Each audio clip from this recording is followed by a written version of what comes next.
Hey honey child, welcome back to my YouTube channel. If you're here for the first time, honey, you're welcome. Just don't forget to hit the subscribe button to join the honey child family and become a honey. And if you are a returning subscriber, thank you so much. I really do appreciate you guys. Thank you for clicking on this content and deciding to watch yet another video. In today's video is going to be a sit down video where I'm going to be talking about, are we lying to ourselves here in China? I'm going to be talking about the truth about saving money here in China. Am I lying to myself? Can I save money in China? This kind of questions come, especially if you're working as an ESL teacher. And last week, weeks back, I did a video on, I was really venting about a comment where I was talking about how someone came upon so as if I'm diminishing or I'm not being honest or I have misrepresented working here in China, if you can save money, if you can do much more with your money. So I decided to do another video where I talk about, am I lying to myself? Are we lying to ourselves as ESL teachers here? Can we save money here in China? Can we make a future beyond here living in China? If you feel like this is content that you want to watch, keep on watching. And if you feel like somebody else is in need of this content, please click on that share button and share this video with them. And also comment down below your honest opinion and let me know, guys, what you think. If I'm being wrong, call it on me, okay? Call it. I will try as much as possible to see it as it is, not come across. Obviously, if it's said in a more nicer way and polite way, which is not disrespectful, in a loving way, you can identify like, oh, this person is actually telling me from a point of love. But anyway, without wasting much of your time, let's get right into today's video.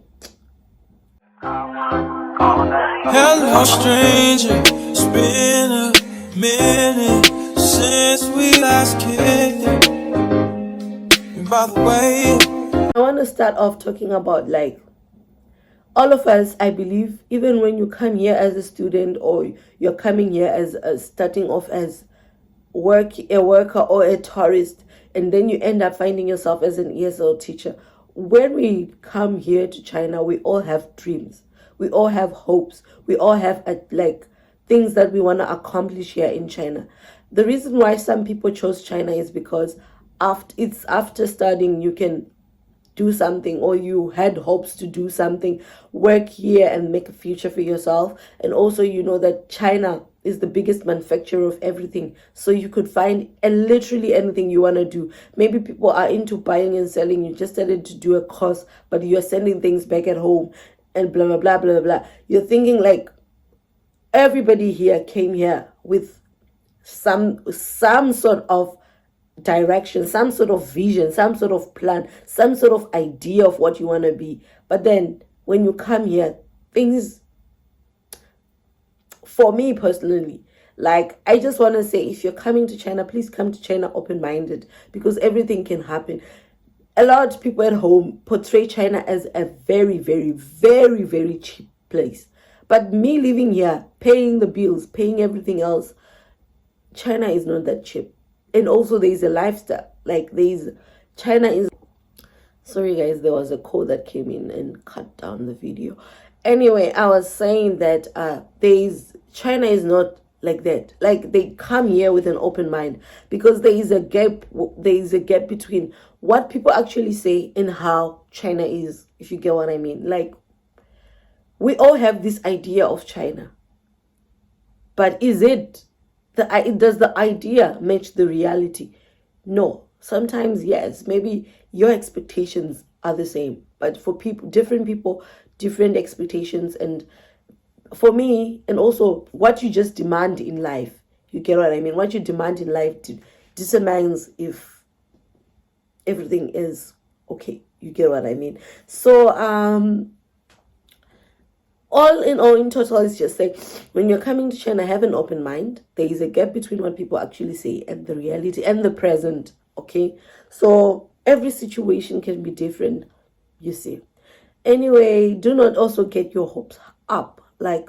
oh, I can do everything because also me, when I came, I was like, oh, after finishing working, I can just work 12 months and I can buy a car, I can build a house. It's really, really different because let's get into the why is it difficult. Because here in China, there is a lifestyle. Like it or not, when you get here, you'll find that you have friends, you have peers, you have people, you see. I'm not saying don't have friends. But the moment you leave your house here in China, maybe you're leaving your house with 100 kwai or 200 kwai. It's not much. But every day you're bound to leave the house. And if you're leaving when the minute you leave the house, you've already used 20 kwai for Didi to go somewhere else. Best believe when you come back home, that 100 kwai, the minute you break a single 100 kwai, the money is already finished. If you just break that 100 kwai, I feel like people here in China can relate more, because you can go out, you can buy something with 100 kwai. Then you're going to see something like, oh, I have 5 kwai. You're just going to buy and buy and buy. Also, the second thing is, let's say circle of friends. It's under also lifestyle, circle of friends. Maybe you go out or your friend calls you, come, let's chill. We're not going to be doing anything. Trust you me, when you get there, you're going to get bored. And you can't also go to people's houses empty-handed. You're going to go there. They'll be like, let's go here, let's go this. Yes, it's sometimes it's okay for you to say, nah, I can't afford this. Yes. And maybe your friend, okay, I got this, I got you, you see. But not every time your friend is just going to say, I got you. No. Every time also you have, because Oksala, you are working here around here, say again, is ESL teacher, you are working, and every time you're saying, you can't afford to go out. Some people don't get it, that you have actually real life goals. You get, not everybody can, literally not everybody can understand that you have real life goals. You want to build, you want to do this, and you can't. That's why they say you can't have two masters. Even the Bible says can't have two masters. It's either one is up here, the other is down. You can't live double lives. Trust you me. I don't know how people do it, people that have double lives, but I feel like you can't have it all. It's either you can't want to save and also want to have fun here in China. It's either you are on the saving part and live a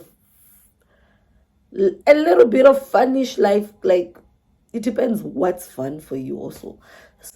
I hope everything makes sense, because I'm just rambling. I hope I'm not too fast. There's also something called black tax, guys. Black tax is like when you have graduated, especially if you're the firstborn. Every firstborn, like me, every firstborn has this responsibility of, maybe your parents say, oh, we need this. You can't be living here your best life here in China. You're working and your family is struggling. Like, you can't be that. And sometimes supporting your family, yes, it's a good thing, but it becomes a burden to the people who are working, because you also have dreams, but you can't start living your dream before taking care of the people that took care of you when you were at school. You get what I mean? So black tax, guys, is real.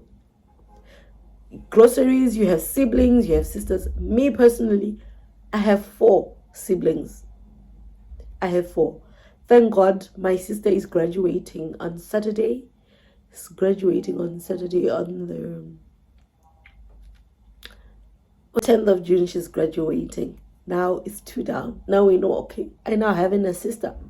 Now I have somebody, like, because if she graduates now, she's going to get a job. And now it's 2 of us who are working.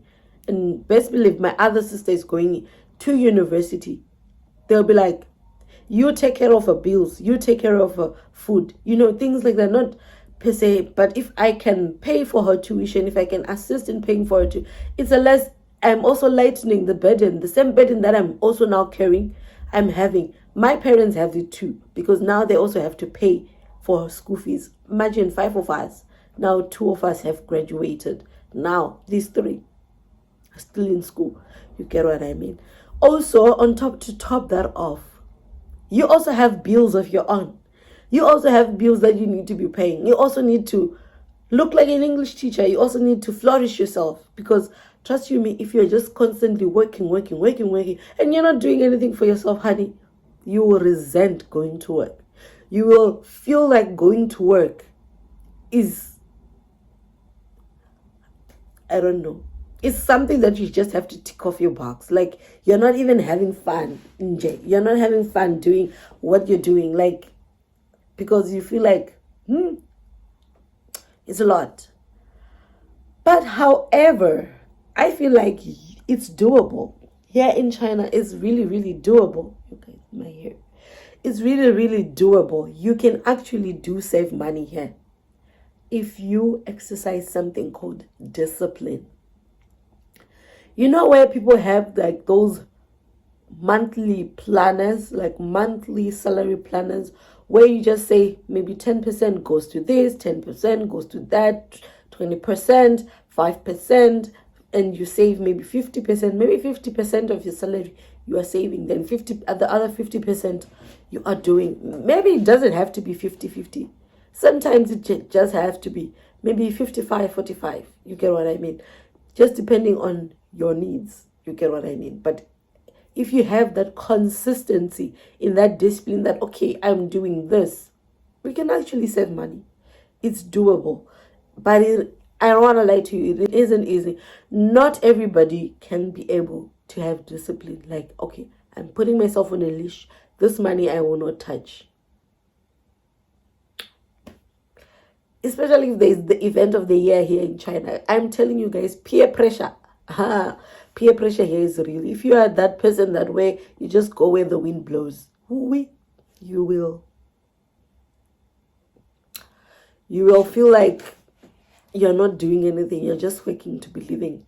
And also another thing is doable. The first thing I talked about is discipline. Number 2 is, if you want to save money, you can also try living below your means.